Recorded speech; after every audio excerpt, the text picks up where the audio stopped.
When you walk into the Ford Center and you're observing a gymnastics practice, there is so many different things going on because one, the Stanford women's gymnastics team is training across four events, while the men's gymnastics team is training across six events.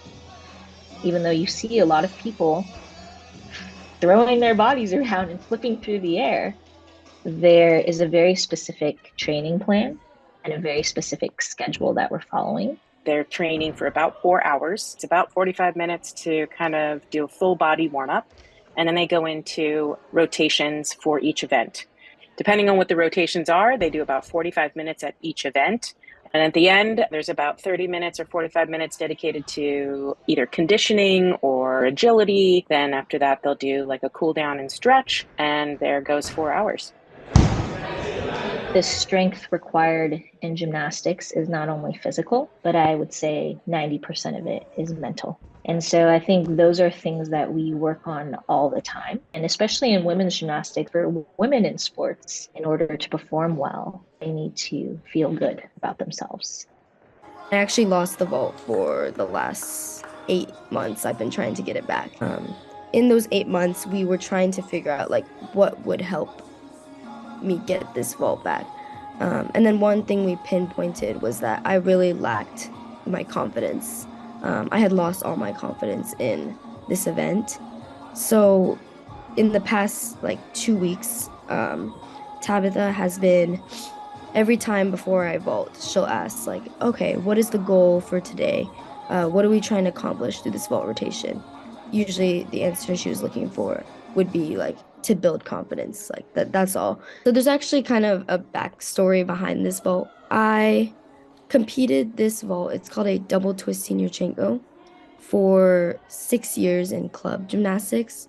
And it was like what I would say like my most prized possession as a club gymnast because it's a very rare vault, I would say, to be competing in club. And I was one of the few in the country doing it, which is part of the reason they actually recruited me to come to Stanford was to do this vault. I really have to tell myself like, oh, I can do this. Like this is going to be a good vault. And I think that's the very first step in doing a good vault is telling yourself you can do it. But in those 5 seconds, the technique and the timing are extremely important. And, one little mishap in the timing can throw off the entire vault. I personally like the vault because it's very rewarding. Even though I've done it for a few years, every time I do it, it's extremely rewarding just because of that timing aspect. And when you nail the perfect timing, it's amazing. It's a good feeling. What I try to do when I'm focusing and preparing for my vault is I think about kind of the first part of the vault. So the run and then the round up back handspring part. And then once those aspects are good, the rest kind of comes on autopilot and is pretty natural.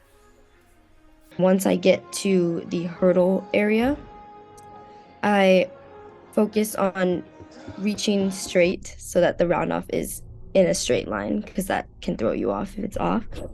Kicking my back leg hard over the round off, which turns over my body, and then getting back into the table at the right angle, which will then help me block up. And then finally, I think of twisting late. By twisting late, you can actually twist all the way around because your toes come through and you start the rotation first before the twist.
for me, that makes it even more special that I get to do it for other people. Because, yeah, it's like great when like you do a good routine for you, but it's so different when you know that everyone's doing it for like each other. I just think it's a lot of fun.